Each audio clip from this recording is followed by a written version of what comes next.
विधानसभा चुनाव 2023 का महासंग्राम शुरू हो गया है। हवा महल विधानसभा क्षेत्र के दावेदार वीरेंद्र शर्मा से खास बातचीत हुई। वीरेंद्र शर्मा ने कहा, राष्ट्रीय स्वयंसेवक संघ से बाल्यकाल से ही जुड़ाव है। कोरोना काल में लोगों की सेवा करने के लिए बड़ा मौका मिला। कांग्रेसी विधायक ने वोट के नाम पर सिर्फ तुष्टीकरण का काम किया। कोरोना काल में भी दिखाया तुष्टीकरण और लोग परेशान रहे। वीरेंद्र शर्मा ने पूरे क्षेत्र में प्रधानमंत्री मोदी और भाजपा से जुड़े प्रचार के 10,000 पत्रक भी बांटे। कर्मचारी यूनियन से लेकर सामाजिक दायित्व और राजनीतिक तक बताया सफर फर्स्ट इंडिया के साथ। सुनिए। मैं हूं ऐश्वर्य प्रधान। विधानसभा चुनाव 2023 है। ऐसे में 200 के 200 विधानसभा क्षेत्रों में कई नेता हैं, समाज सेवी हैं, लोग हैं जो दावेदारी ठोकेंगे जिसकी जिस पार्टी के प्रति गहरी आस्था है। ऐसे में जयपुर के हवा महल विधानसभा क्षेत्र के वीरेंद्र शर्मा भी एक ऐसे लीडर हैं या समाज सेवी हैं जो इस बार विधानसभा क्षेत्र से भारतीय जनता पार्टी से ताल ठोक रहे हैं। हालांकि फैसला पार्टी लेती है, लेकिन जब वो टिकट पार्टी से मांग रहे हैं तो ऐसे में कुछ सवाल उनसे बनते हैं जो किया जाना भी लाजमी है। मैं उनसे कुछ सवाल करूंगा फर्स्ट इंडिया न्यूज के माध्यम से, जिसे कि हवा महल ही नहीं राजस्थान भर के दर्शक भी अच्छे तरीके से देख भी पाएंगे और सुन भी पाएंगे। वीरेंद्र जी, आपका स्वागत है। पहला सवाल ये कि आप समाज सेवा से जुड़े रहे, अचानक से आपका ये मानस कैसे बना? क्योंकि मुझे भी मालूम चला आप दावेदारी ठोक रहे हैं और इस बार आप टिकट मांगेंगे। धन्यवाद। मैं पहले सर्वप्रथम आपको निवेदन करूं, मैं राज की सेवा में था। राज की सेवा में मैं ऐसे डिपार्टमेंट में था जहां गरीब लोगों के सेवा करने का मुझे अवसर मिला। जब मैंने देखा कि गरीबी की सेवा करने से जो मन को संतुष्टि मिलती है उसी को आगे बढ़ाते हुए मैंने सरकारी सेवा से स्वैच्छिक सेवा निवृत्ति लेकर के और भारतीय जनता पार्टी का स्वयंसेवक बना। क्योंकि मैं बाल्यकाल से राष्ट्रीय स्वयंसेवक संघ का मुझे गौरवान्वित महसूस करता हूं कि मैं ऐसे संगठन से जुड़ा बाल्यकाल से, जो कि इसका उद्देश्य केवल सेवा भाव था।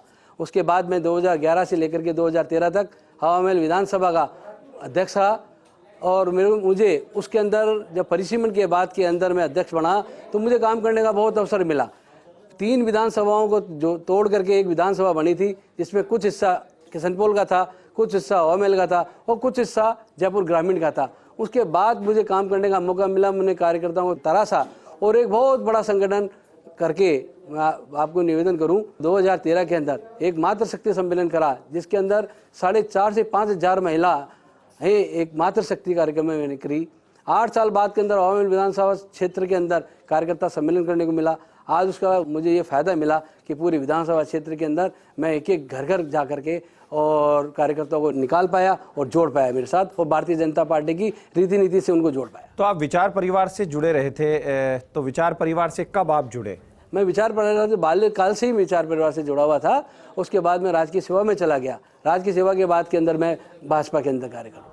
भारतीय जनता पार्टी में कोई बड़ी उपलब्धि आपने आपको लगता है कि मैंने बीजेपी में ये सब कुछ किया है, कोई बड़ा दायित्व आपने निभाया? पार्टी के अंदर क्या है, पद बड़ा नहीं होता। इसमें तो कार्यकर्ता पार्टी कोई भी काम करा ले, कार्यकर्ता संतुष्ट रहता है भारतीय जनता पार्टी का। पद के माध्यम से ही काम करने की बात नहीं होती है। उसमें योग्यता होती है कि मैं अपने जो विचार है, हम जो कि एक सैद्धांतिक पार्टी हैं, विचार परिवार को साथ लेके चलते हैं, उसको हम प्रचार प्रसार करते हैं। एक बड़ा सवाल ये है कि आपके सामने एक दिग्गज नेता है, यदि आपको पार्टी टिकट देती है तो, और आपका मुकाबला भी दिग्गज से होगा यदि देती है तो, क्योंकि ये फैसला तो बीजेपी करेगी, तो आपको नहीं लगता महेश जोशी एक बड़े नेता है? मैं आपको निवेदन करूं, महेश जोशी का जो कार्यकाल इस साल रहा है पूरा तुष्टीकरण के ऊपर उनका रहा है। आज स्थिति यह है कि वो, मेरे को जो सुनने में आया है कि वो शायद हवा महल विधानसभा सीट से चुनाव ही नहीं लड़े। कारण क्या है कि तुष्टीकरण की राजनीति के चलते हुए एक समाज को उन्होंने बिल्कुल बेहद नाराज कर दिया और एक मुस्लिम तुष्टीकरण के माध्यम से उन्होंने एक वर्ग को ही विशेष ध्यान दिया। उस कारण से उनकी हिम्मत नहीं हो रही कि हम हवा महल से विधानसभा से चुनाव लड़ें। तो फिर कहाँ चले जाएंगे वो शायद मैंने सुना है कि उस आदर्श नगर विधानसभा जाना चाहते हैं या सिविल लाइन जाना चाहते हैं। अच्छा, इस तरीके से हो जाता है जी। तो यदि आपके यहाँ पर आपको लगता है कि दूसरे भी और भी लोग हैं, क्योंकि पूर्व विधायक भी हैं और भी अन्य लोग हैं, वो भी दावेदारी करते हैं और आपका नंबर मान लीजिए नहीं आता है, तो फिर आप क्या? मैं प्रयास पूरा करूंगा। पार्टी निश्चित रूप से जीतने वाले कैंडिडेट को टिकट देगी और पार्टी मुझे नहीं देती है तो मैं पार्टी को जिताने के लिए काम करूंगा, भरसक प्रयास करूंगा। जितने मैंने जो काम किए हैं और जितने घर जा करके मैंने अभी पिछले 1 साल के अंदर लगभग 11,000 लोगों को मोदी जी की योजनाएं जाकर कैलेंडर बांटे हैं, उनसे मेरा सीधा सीधा जुड़ा हुआ है। उन लोगों को भारतीय जनता पार्टी की विचारधारा से जोड़ा है, वो निश्चित रूप से पार्टी के लिए काम करेंगे। आप इस क्षेत्र के हर गली मोहल्ले से वाकिफ हैं? जी, मैं पूरी विधानसभा से वाकिफ हूँ। तो आपका जन्म कौन से विधानसभा क्षेत्र? मेरे जन्म तो किशनपोल विधानसभा में जो वर्तमान है उसमें हुआ था, परंतु मेरा निवास 20 साल से हवा महल के अंदर ही। तो हवा महल में सबसे बड़ी समस्या क्या है, जिस समस्या को लेकर आप लंबे समय से देखते आ रहे हैं? बहुत संक्षेप में जानूंगा। एक तो खुले हुए नाले। आज आपको देखिए, जयपुर का सबसे हेरिटेज के हिसाब से हवा महल विधानसभा क्षेत्र है, वो जो कि नारकी जीवन जी रहा है। पूरे चारों तरफ नाले खुले पड़े हुए हैं, और जबकि जितनी ऐतिहासिक वहाँ इमारतें हैं, टूरिज्म का सारा है, उस कारण से अभाव कारण नाले के अंदर बीमारी फैल रही है और लोग बीमार हो रहे हैं। उसके क्या करें, मजबूर है, वो विधानसभा छोड़ के भी नहीं जा सकते जिस तरह का वातावरण है। एक बड़ा सवाल है, मैं हालांकि जातिवाद की बात नहीं करता, लेकिन अमूमन ऐसा होता है कि जातियों में भी उपजातियां हैं। आप ब्राह्मण हैं, तो यहाँ पर आप राजनीति के अलावा समाज से भी जुड़े हुए हैं। कहते हैं कि वहाँ पर पारीख जो हैं वो मेरे ख्याल से बहुत कम है और गौड़ और सनाड्य ज़्यादा हैं, क्योंकि मैंने पिछले दिनों एक गौड़ सनाड्य फाउंडेशन का कोई कार्यक्रम देखा तो वो दावा कर रहे थे। तो ये इस बात में कितनी सत्यता है? इस बात में बिल्कुल आप जो कह रहे हैं बिल्कुल सत्यता है। पारीख समाज वहाँ पर बहुत नाम मात्र का है। कारण क्या कि जैसे जैसे परिसीमन हुआ था उसमें पारीख समाज के लोग किशनपोल के अंदर चले गए थे, और वो लोग भी आज शिफ्ट हो गए, वो कॉमर्शियल पूरा इलाका हो गया। जो पारीख समाज एक बहुत छोटी संख्या के अंदर है और गौड़ सनाड्य बहुत ज़्यादा है। परंतु मैं राजनीति के अंदर किसी जातिवाद के पर विश्वास नहीं करता हूँ, क्योंकि राजनीति के अंदर सभी समाजों को साथ में लेकर चलना पड़ता है। भंवरलाल जी भी गौड़ सनाड्य थे? ये गुर्जर गौड़ ब्राह्मण थे वो, लेकिन वहाँ के लोगों ने उन पर विश्वास किया। जी, उस समय परिसीमन में हवा महल विधानसभा एक छोटा सा विधानसभा था, 80,000 वोटरों का विधानसभा था, और एक जयपुर का सबसे छोटा विधानसभा कहलाता था तो हवा महल विधानसभा था। आपको भारतीय जनता पार्टी क्यों प्रभावित करती है? आप क्यों इतना प्रभावित हैं बीजेपी से ही? अगर आपको मान लो बीजेपी नहीं देती तो और भी कई पार्टियां, आप किसी और पार्टी से भी ताल ठोक। भारतीय जनता पार्टी की विचारधारा एक राष्ट्रवाद की विचारधारा है, और हम सनातनी लोग हैं, राष्ट्रवाद में विश्वास करते हैं, और हमारे रग रग में बसा हुआ है राष्ट्रवाद, और सनातनी है मैं तो। और सनातन का जो सबसे ज़्यादा समर्थक है वो भारतीय जनता पार्टी है। हम किसी भी कीमत पर सनातन धर्म को नहीं छोड़ सकते। कोविड काल में आप समाज से भी बने हुए थे, लेकिन अचानक से अब राजनीति की आप बात करने लगे हैं। उस वक्त आप बता रहे थे, अभी मेरे से बात कर रहे थे, तो कोविड में किस तरीके से आपने काम किया? कोविड काल के अंदर मैं आपको निवेदन करूं कि जो वर्तमान के जो विधायक और मंत्री हैं, उन्होंने जिस तरह की तुष्टीकरण की राजनीति करी, एक वर्ग तो भूखा मर रहा था और दूसरा वर्ग खुले हुए नाले के अंदर आटे के पैकेट्स वगैरह खाद्य सामग्री फेंक रहा था।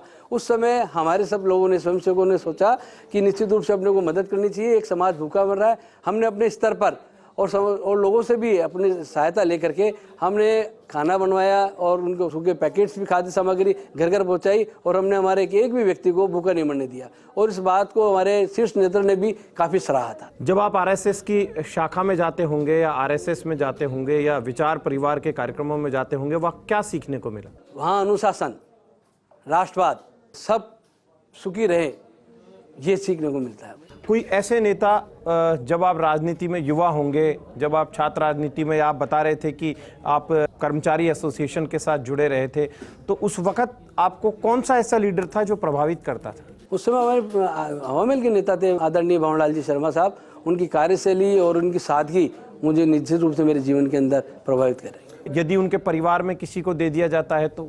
हाँ दे, हम उनके साथ कंधे से कंधा मिलाए काम करेंगे। एक बहुत बड़ी बात अक्सर राजनीति में देखी जाती है कि आप पार्टी में हैं, आप पूरी तरह से जुटे हुए हैं, तो कई बार ऐसा होता है कि पार्टी में आपको कमिटमेंट कर दिया जाता है, और कमिटमेंट करने के बाद भी कमिटमेंट पूरे, ऐसा होता है क्या कि कमिटमेंट कर दिया पार्टी ने कि भाई साहब आप एक बार ठीक है जो भी है एडजस्टमेंट करो, तो यदि पार्टी कोई कमिटमेंट कर देती है आपसे इस चुनाव के दौर में, तो आपको लगता है कि आप मानेंगे उनकी बात? पहली बात तो ये कि पार्टी कमिटमेंट नहीं करती, हम बिना शर्त के आधार पर पार्टी के अंदर काम करते हैं, जो पार्टी आदेश देती है उसकी पालना करते हैं। यदि भारतीय जनता पार्टी में प्रदेश अध्यक्ष हैं सीपी जोशी, चंद्रशेखर हैं संगठन महामंत्री, तो अमूमन आपका कौन से लीडर से मिलना होता था, जिस लीडर से आप मिलते थे, अभी भी मिलते हैं? क्योंकि संगठन में आप जिस तरीके से बता रहे थे कि आपको दायित्व भी बीच बीच में दिए जाते रहे, तो कौन से लीडर से आप अक्सर मिलते रहे और आपको किस तरीके के दायित्व मिलते रहे? लगातार मैं भारतीय जनता पार्टी में नेतृत्व परिवर्तन होता रहता है। इससे पहले जो सतीश पूनिया जी प्रदेश अध्यक्ष थे, उनसे मेरा लगातार सतत संपर्क रहता था। अभी सीपी जोशी जी हैं प्रदेश अध्यक्ष, उनसे भी लगातार मेरा संपर्क रहता है, बार मिलता रहता हूँ।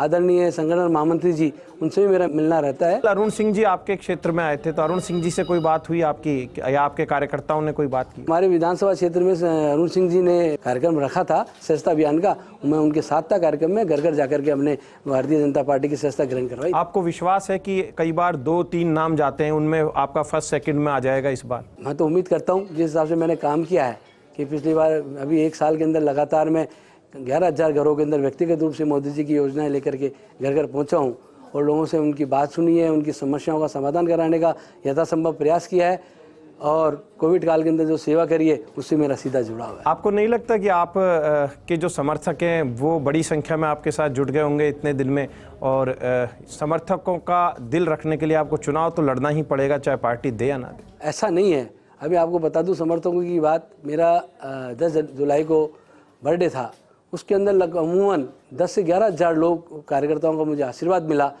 माता बहनें आई, कम से कम 2 किलोमीटर पैदल चली, ये उनका मेरे प्रति प्यार और आशीर्वाद रहा है। आखिर में फर्स्ट इंडिया के माध्यम से कोई मैसेज आप देना चाहें, फर्स्ट इंडिया के माध्यम से अपने दर्शकों को, हवा महल क्षेत्र के लोगों को? हवा महल की जनता को मैं एक ही निवेदन करूंगा, पार्टी किसी भी टिकट दे, हमें भारतीय जनता पार्टी को जिताना है, आदरणीय प्रधानमंत्री मोदी जी को मजबूत करना है और भारतीय जनता पार्टी जो महिलाओं का अत्याचार कांग्रेस ने कर रखा है, अमूमन रोज़ 17 अपराध होते हैं, बलात्कार की घटनाएं घट रही है, उससे मुक्ति पाने के लिए भारतीय जनता पार्टी की सरकार बनाना नितांत आवश्यक है।